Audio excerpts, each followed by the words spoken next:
Now, on 105.9 FM and streaming worldwide on the WMAL app, O'Connor and Company. It's 6:07 on this Halloween morning, 31st day of October, 31st day of the government shutdown, and we're just a few days away from Election Day in Virginia. Coming up in 30 minutes, Delegate Geary Higgins will talk about his re-election campaign.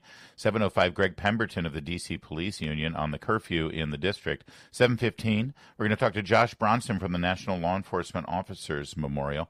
7:35, Lieutenant Governor Winsome Earl Sears makes her final pitch to you for some votes. And then at 8:35, Representative Jim Jordan of the Judiciary Committee. That's a loaded schedule. We better get right to it with Patrice Onwuka. Good morning, Patrice. Happy Spooky Friday, everybody. Amen. Joining us right now, friend of the program, Sean Kennedy, Virginians for Safer Communities. There's plenty to get to. I hope you've got some time to spare with us, Sean, because we got a lot of stories we want to talk about, and I think it's timely considering there are some Virginians who have not yet voted, and Election Day is coming up, and they should bear in mind the lack of safety in their communities right now when they cast their ballot. Well, it is scary out there right now. It is definitely a spooky time to be out on the streets of Northern Virginia with what's going on in the prosecutor's office, and just the entire criminal justice system is utterly dysfunctional. It's a haunted house, really.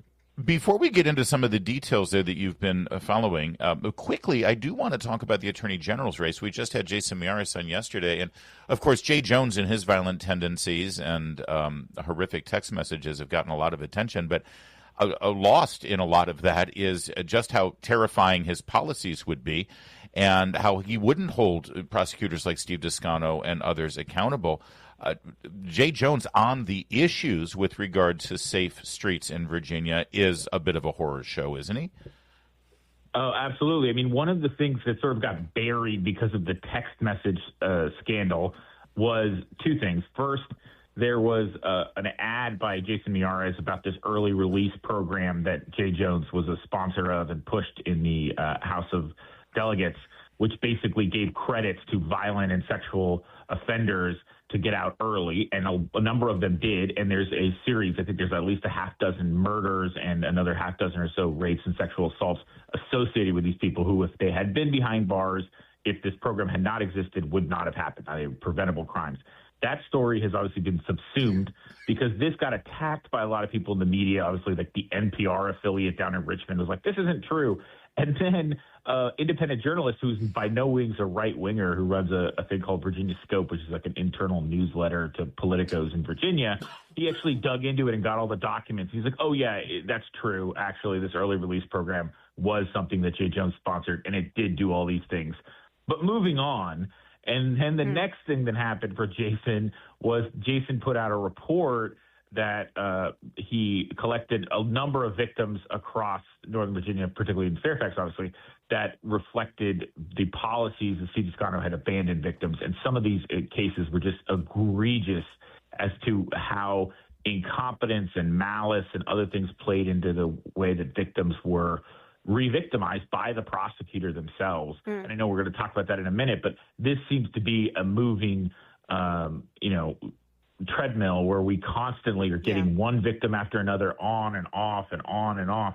And it only is really a drop in the bucket because these are the people who come forward, who have the courage or the ability to speak out. So we saw all that happen. And then obviously we could talk in the broader picture of what he actually wants to do. I mean, he keeps talking about Trump and, suing over consumer protections and things like that. His campaign but Sean, this is about local politics. This is really about what's happening at the local level. I mean, I think safety is about something so local. And to your point, you mentioned we're going to talk about the victims being victimized by the system. I would love for you to get into the case of Lindsay Fifield, good friend, certainly a conservative media personality and someone who is, just very tapped in. But what happened to her as a new mom, going to literally face someone who victimized her, and then the failure of the system to actually, that's supposed to prosecute the bad guy, fails to do so. It's really unconscionable what happened to Lindsay. And she puts a face on what, I can rattle off all the details and things like that. This individual named Demetrius Anderson had 40 different charges. At least a dozen of them were serious felonies. 13 of them were sex offenses. One of those sex offenses was against Lindsay, our friend. And what happened was this individual was peeping on people in a bathroom, and Disgusting. he was seen on camera, was caught by the store security, arrested by the police. And then the prosecutor basically muffed the whole play and screwed up an identification. They appear to have told the cop to go to the wrong courtroom, and it basically killed the case. Those cases were dropped, and that is bad enough. But the next year, another 4 sex offenses, different incidents, were brought against this same individual. And one of them is indecent liberties, which means basically child molestation or attempted rape of a child. There's another with an abduct to attempt to defile, which is, again, a kidnapping rape on a child. All of those cases were either dropped or amended. Only one remains outstanding, and that's the indecent liberties. But get this. Even though this guy has 13 sex offenses, multiple felony convictions, which he served almost no time for, actually just convicted, I'm putting that in parentheses, on Wednesday, he got his entire sentence suspended. So where is he right now? He's free on bail. Oh, my this individual goodness. is free on bail. He's walking the streets of Fairfax or wherever because Steve Descano doesn't care. He has a great deal of sympathy for this individual, clearly, or is so incompetent he has no idea who he is. Yeah, it is a harrowing story that Lindsay Feifeld, who is not only a friend of this program, but a personal friend and a great advocate for conservative principles and values nationwide and here in the greater D.C. area. She detailed this. It must have been really horrific for her to have to share this story. And it was, by the way, shared on the X platform by Winsome Sears yesterday with commentary saying this is the problem, this is what we have to fix. What she describes here, Sean, where basically the suspect was in the courtroom and the prosecutor working for Descano asked Lindsay to identify her perpetrator. She's the sole witness there, and the police, as you said, the police officer, arresting officer, was sent to the wrong courtroom. When she identified the suspect, he was the only person in the room, and so suddenly the judge and the defense attorney said, well, hey, you just violated his rights because he's the only person here, and it seemed like it was on purpose. I mean, that is an error that the prosecutor made here that couldn't have been an accident. I mean, is it fair to say that this was done because they want these people on the streets, or for some reason through social justice reasons, they don't want to prosecute the worst among us? I mean, there's because somebody, and this is probably what their justification is that they're mentally ill, or they have a substance abuse problem, or whatever, they're homeless, that somehow they get 15 bites at the apple. But in this case, the victims get no bites. I saw a quote online, which is, mercy to the guilty is cruelty to the innocent. And that is exactly what this is. That's from Adam Smith, by the way. And the point being is that the victims here are the ones who never get a second chance. They never get another opportunity to feel safe and secure and not look over their shoulders. How many times are Lindsay and the other 13 victims, at least, of this individual going to walk into a public restroom or feel secure at their home or think their child is safe when they get off the bus ever again, knowing that this guy is free right now? Yep. And, by the way, how many victims out there don't have the platform and voice that Lindsay has and can't tell their story or afraid to tell their story? Stay there, Sean. There's more stories that you're tracking in Fairfax County that should be front and center for this election season. And we'll get to it in just 1 minute. WMAL, making sense of the news. Live from the Home Paramount Pest Control Studios. Home Paramount, the leader in pest control since 1939.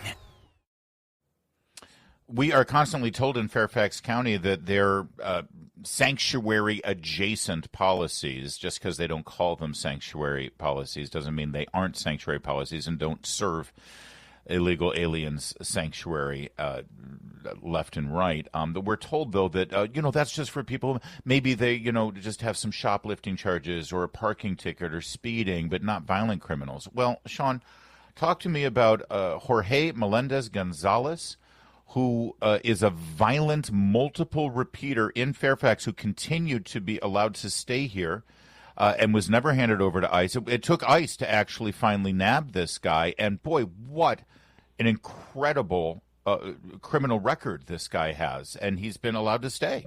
It's a perfect example. Yeah, he has almost 20 different charges across Fairfax, and about 10 of them are felonies, including a very prominent incident in 2023 in August where he was at a taco place somewhere over in Merrifield near Oakton or whatnot, and he got in an altercation and he opened fire on a crowd. He didn't just shoot the guys who were fighting with him. He opened fire on a crowd and wounded, almost killed 3 different people. He was eventually arrested for that offense. He was convicted of a lesser charge because, Steve Descano is incompetent. And even though there's footage and police and 1,000 witnesses, they still got him on a lesser charge. He got 1 year in jail. He served that. Goodness. And again, just Wednesday, he's out and released from Fairfax County Jail because he is, free to go now.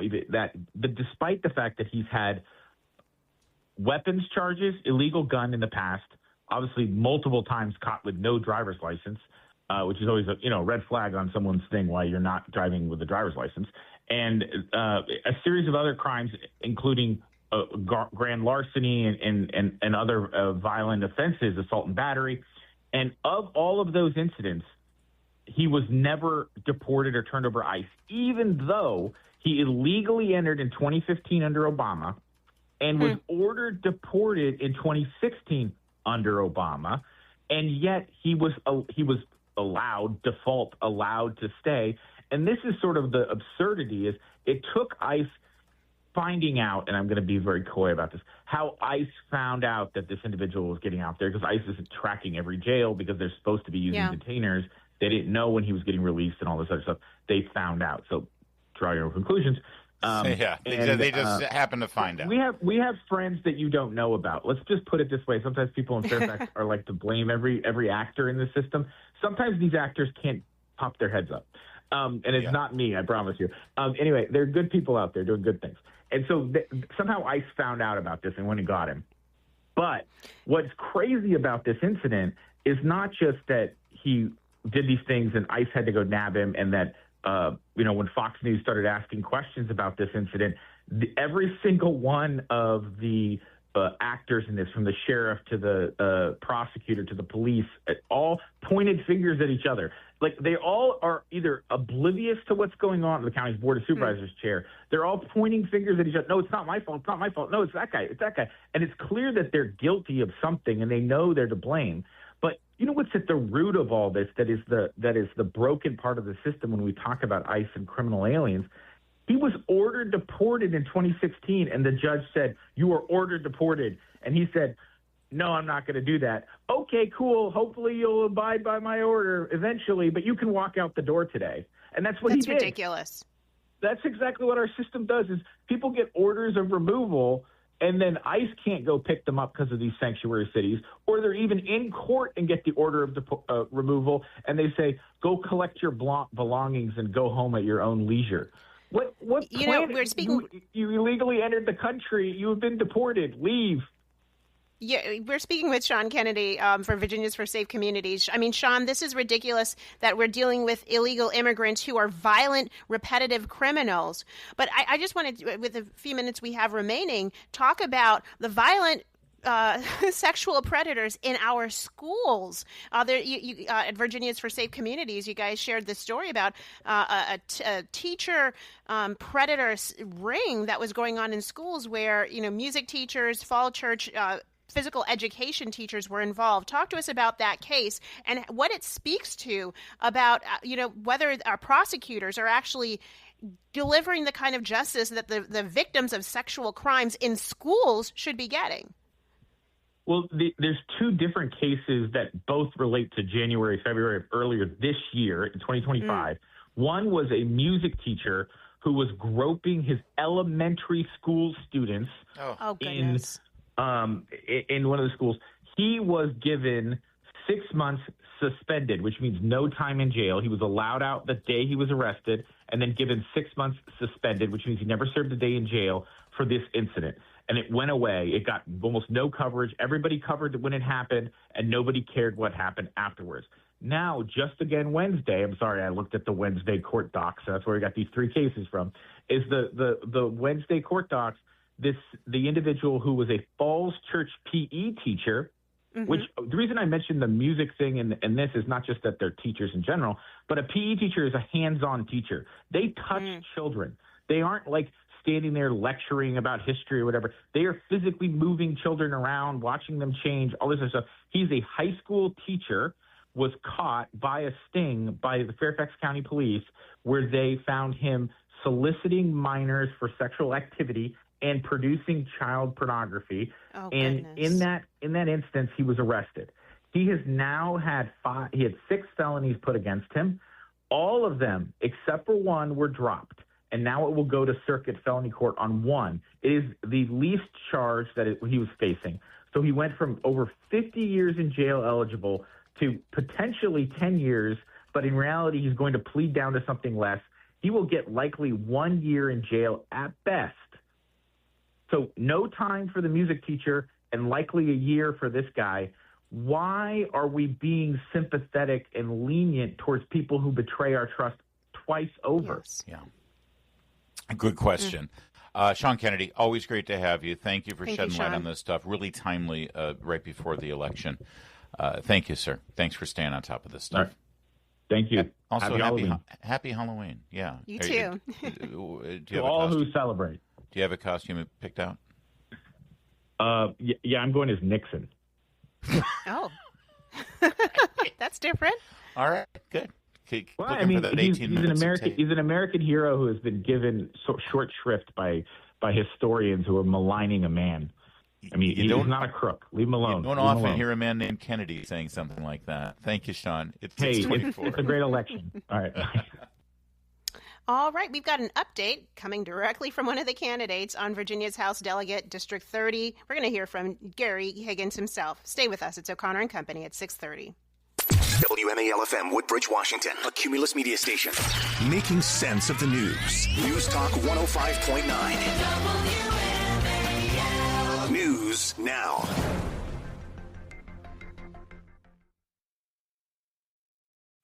Now on 105.9 FM and streaming worldwide on the WMAL app. O'Connor and Company.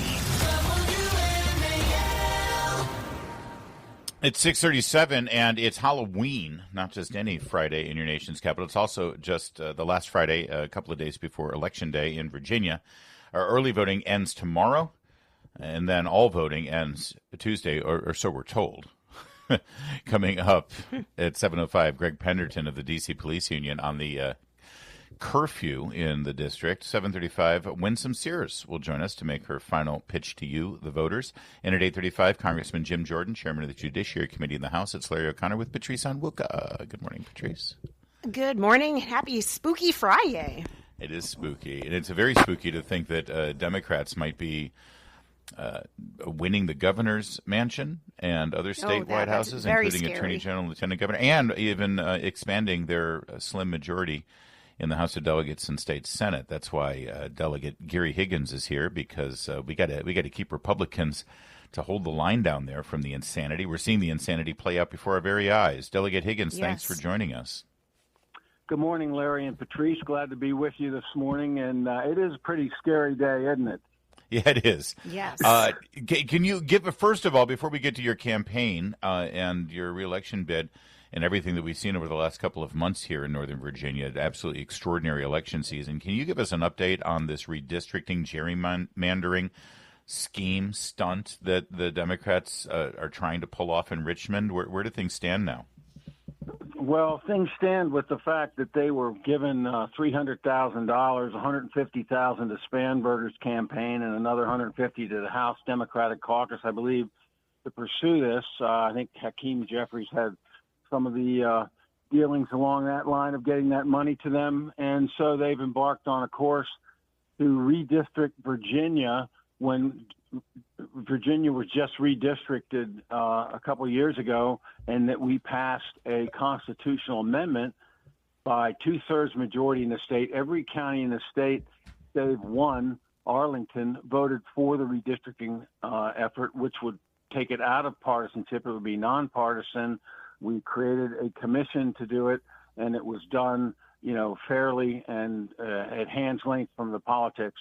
And now 4 years later, 5 years later, almost, we're throwing that out, and we're going to go back to redistricting by fiat of whoever is in power. And so the people of Virginia have already spoken on this issue, but the Democrats have revived it under the auspices of special needs, and they're embarking on this process or changing the process, really trying to ramrod it through.